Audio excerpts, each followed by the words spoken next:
What's up YouTube? This is Rich at Lifetime Shred with a park preview and review.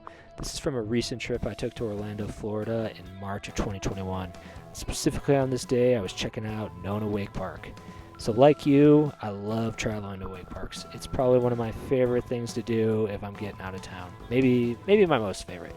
But part of that is, I want to make sure I know what parks to go to, especially if I have some options and kind of what to expect when I get there. So hence these videos. But all in all, I'd say Nona is definitely a park worth checking out. Super nice facility. That patio was awesome to hang out on when I needed a break. But this cable is pretty big. It's a counterclockwise cable, so it does favor goofy riders. If you're regular, you will have to go around the corners toe side or switch heel.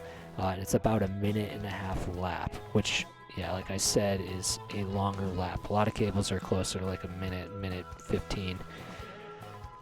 But all in all, really nice features. This first section was a ton of fun.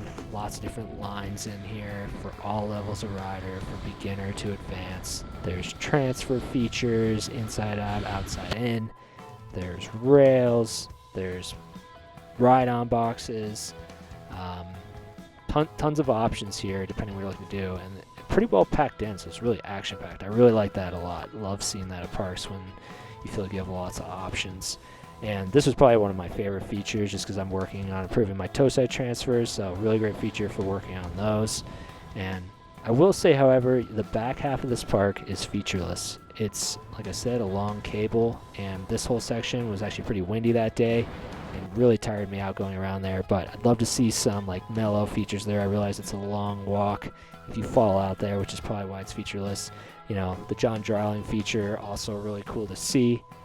For me, as more of an intermediate, I didn't step into that this trip, but I'd love to check it out when I'm a little more warmed up into the season and maybe some better water conditions.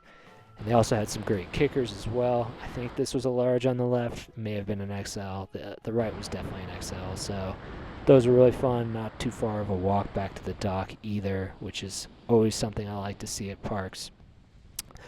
I really liked this kicker on the right here, straight off the dock. If you don't go to the battleship to the left, this one is a medium. So really great feature if you're learning to land blind, or maybe your first 360s, stuff like that.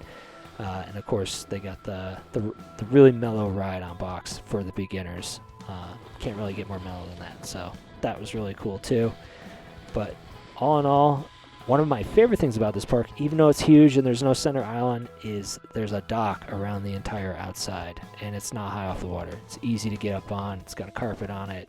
So if you do fall on a feature far on the other side, like the John Dryling or the swoop to rail, it's not that far of a swim. You do have to walk a while, but you don't have to walk through any muck. And, I don't like walking through muck. It's where the creatures exist, right? But all in all, definitely would go back to this park again. I think there's some great parks in Orlando, and this is one of them. Really enjoyed it. If you enjoyed this video, definitely let me know in the comments, or if there's certain aspects of parks you'd like to see reviewed in the future, I'd love to hear about that. I plan to make these videos for different parks I travel to this summer, so feel free to subscribe if this is the kind of content you're interested in. But otherwise, again, Nona was a ton of fun. Definitely would go back.